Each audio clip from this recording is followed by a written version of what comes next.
वो कांवड़ आतंकी ही थे, क्योंकि जो कुछ उन्होंने किया वो आतंकवाद की श्रेणी में ही आता है। कुछ लोगों को तो ये पता चल जाए कि सामने वाला बंदा मुसलमान है, बस कुछ नहीं देखते, दाएं नहीं देखते, बाएं नहीं देखते, काम जब कोई मुसलमान करता है तो उसको फौरन आतंकवादी टैग उस पर लगा दिया। तुम कत्ल भी करते हो तो चर्चा नहीं होता, हम आ भी करते हैं तो हो जाते हैं बदनाम। नहमदुहु व नुसल्ली अला रसूलिहिल करीम, अम्मा बाद।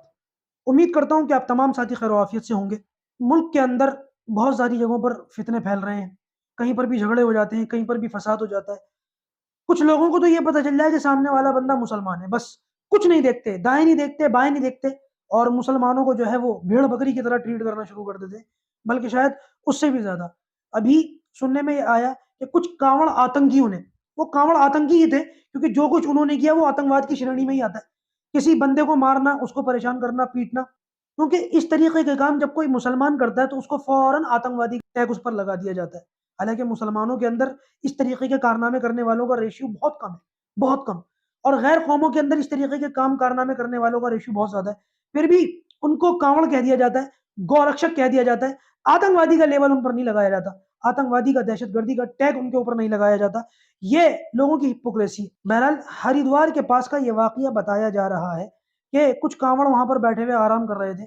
एक शख्स अपनी गाड़ी को बैक कर रहा था, बैक करते हुए उस बंदे से सिर्फ गाड़ी जरा सी टच हुई है। ये नहीं कि उसने जानबूझ के मार दिया हो, जख्मी कर दिया हो, उड़ा दिया हो। हाँ, अगर ये बीजेपी का बंदा होता और किसानों के ऊपर गाड़ी रौंदता हुआ निकल जाता, जैसे बीजेपी का एक नेता था ना, उसने किसानों के ऊपर गाड़ी रौंदी थी, ये भी अगर यही काम कर देता और बीजेपी से इसको टिकट मिला हुआ होता, तो किसी के बाप में दम नहीं था कि इसके ऊपर हाथ डाल देता। इसका मजहब ना देखा जाता उस वक्त, उसकी पार्टी को देखा जाता, उसका बैकग्राउंड देखा जाता।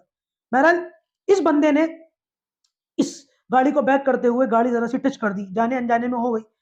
बस इन लोगों ने दाएं बाएं कुछ ना देखा और उस बंदे को बेतहाशा मारना शुरू कर दिया, और इसको गाड़ी से निकाला। यहाँ तक कि ये बंदा हाथ भी जोड़ रहा है, माफी भी मांग रहा है, भागता हुआ आगे जा रहा है। ये लोग और पीछे पीछे इसके जा रहे हैं, इसको मार रहे हैं।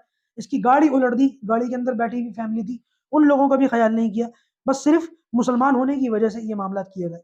बताने वालों ने यहाँ तक बताया, जिसको सुनकर हैरानी हुई, कि ऑन द स्पॉट एक पुलिस वाला भी मौजूद था, या कुछ पुलिस वाले मौजूद थे, और उन लोगों की मौजूदगी में यह काम हुआ। पुलिस वाले खड़े हुए देख रहे हैं, लेकिन इस मामले में उन लोगों ने कोई कार्रवाई नहीं की। बस मसला ये है ना कि तुम कत्ल भी करते हो तो चर्चा नहीं होता, हम आ भी करते हैं तो हो जाते हैं बदनाम।